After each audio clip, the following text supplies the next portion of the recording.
కొంత సొమ్ముపై బారు వడ్డీ ఆ సొమ్ములో 16/5 వంతు. ఇక్కడ కాలము మరియు వడ్డీ రేట్లు సమానము అయితే కాలము ఇది. Interest on some amount is 16/25 of that amount. Here time and interest rates are equal, but what is the period of giving? ఇక్కడ మనకు 16/25 ఇది 16/25. ఓకే, సరే. మనకి ఇప్పుడు వడ్డీ అనేది బారు వడ్డీ అనేది అసలులో 16/25 ఉంది. మనకు అసలు ఎక్స్ అనుకుంటే మనకు వడ్డీ ఎంత వచ్చింది? 16/25x. ఇది మనకు బారు వడ్డీ. ఎప్పటికైనా ఎట్లా వచ్చినప్పుడు అసలు అనేది మనకు డినామినేటర్ అయిపోద్ది, 16 అనేది వడ్డీ అవుతుంది. ఇప్పుడు అసలు ఎంత వచ్చింది? 25x అసలు ఉన్నట్టు, వడ్డీ వచ్చేసి 16x వడ్డీ వచ్చినట్టు బారు వడ్డీ. ఇది అసలు, ఇది వడ్డీ 16x. మరి దీని ప్రకారం మనం కనుక్కుందాం. మనకు తెలుసు 16x PTR/100 ప్రకారం అసలు 25x, టైము కాలము రెండు ఒకటే కాబట్టి tt అంటే t స్క్వేర్ అవుతుంది. t²/100. మనకి ఇక్కడ x క్యాన్సిల్ అవుతుంది చూడండి. తర్వాత ఈ 100 తీసుకుందాం. 16 × 100 = 25 t². ఈ 25 అవతల పోతే బై అవుతుంది. 16 × 100/25 = t. 25 4. ఇప్పుడు మనకు 64 వస్తుంది. 16 × 4 = 64. t² = 64. మరి t² 64 అంటే 64ను 8² రాయొచ్చు. అంటే t వచ్చేసి మనకు టైం వచ్చేసి ఎంత వచ్చింది? 8 వచ్చింది. స్క్వేర్ క్యాన్సిల్ అయితే t అనేది 8. మనకు కాలం ఎంత వచ్చిందంటే ఇప్పుడు ఈ లెక్క ప్రకారం 8 సంవత్సరాలు అనేది కాలం వచ్చింది. ఎప్పటికైనా మనకు భిన్నంగా ఇట్లా సొమ్ములో బారు పట్టించినప్పుడు న్యూమరేటర్ అనేది వడ్డీ అవుతుంది, డినామినేటర్ అనేది మనకు అసలు అవుతుంది. అంటే హారం అనేది అసలు కింద లెక్కేసుకోవాలి, లవం అనేది బారు వడ్డీ కింద లెక్కేసుకొని మనం చేసినట్లయితే మనకు ఇలాంటి ప్రాబ్లమ్స్ ఈజీగా సింపుల్ వేలో చేయొచ్చు. నెక్స్ట్ లెక్క ఇంకోటి చూద్దాం.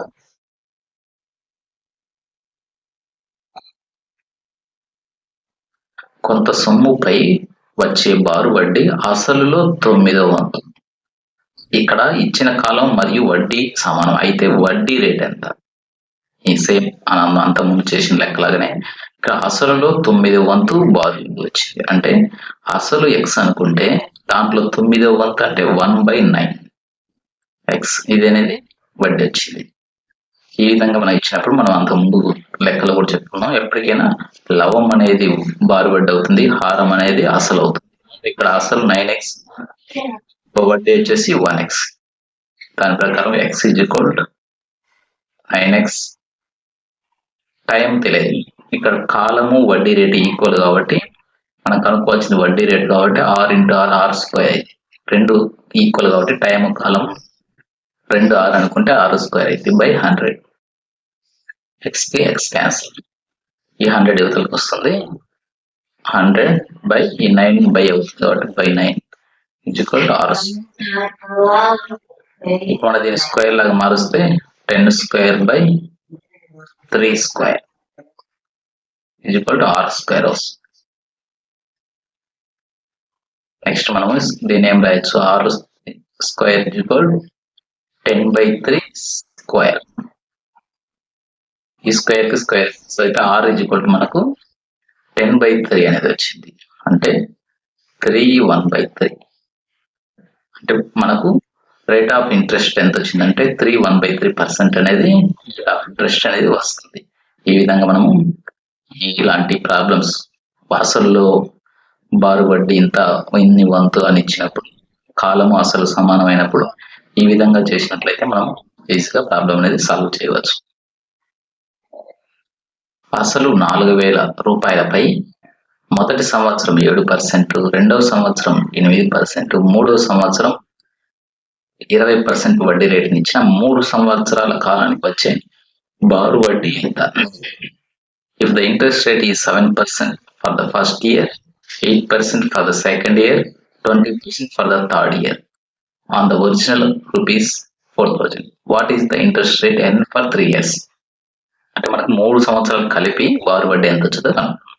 కాకపోతే ఇక్కడ ఒక్కొక్క సంవత్సరం అనేది వడ్డీ రేట్ అనేది మారుతూ ఉంది కాబట్టి మనకు ఈ 3 కలిపి వడ్డీ రేట్ తీసుకోవచ్చు. అప్పుడు 3 ఏళ్ళకి కలిపి వస్తుంది కాబట్టి 3 కలిపితే వడ్డీ రేట్ ఎంత వస్తుంది? ఫస్ట్ సంవత్సరం 7, సెకండ్ సంవత్సరం 8, థర్డ్ ఇయర్ 20. టోటల్ మనకు 35 వచ్చింది. వడ్డీ రేట్ అనేది 35%. 3 ఏళ్ళు కలిపినాం. ఇక్కడ 3 ఏళ్ళు కలిపినాం కాబట్టి మనం ఇది వడ్డీ రేట్ ఆర్. మరి 3 ఏళ్ళు కలిపి 1 ఇయర్ కింద రాసినాం కాబట్టి మనము టైం వచ్చేసి 1 ఇయర్ మాత్రమే తీసుకోవాలి. ఇక్కడ 3 ఏళ్ళు తీసుకోకుండా. ఇంకా మనం అసలు మనకు 4,000 తెలుసు. మన ఫార్ములాలో చేస్తే PTR by 100 కాబట్టి మనకు ఫార్ములా PTR by 100 అనేది బారో వడ్డీకి. కాబట్టి మనము P అంటే ఇక్కడ మనకు అసలు 4,000 time 1 rate of interest 35 by 100. 2 సున్నాలకు 2 సున్నాలు క్యాన్సిల్ అవుతాయి. ఇంక ఇది మల్టిప్లై చేస్తే 35 4 140 1400. మనకు 1400 అనేది రేట్ ఆఫ్ ఇంట్రెస్ట్ అనేది మనకు 1400 వచ్చింది. బారో వడ్డీ అనేది 1400.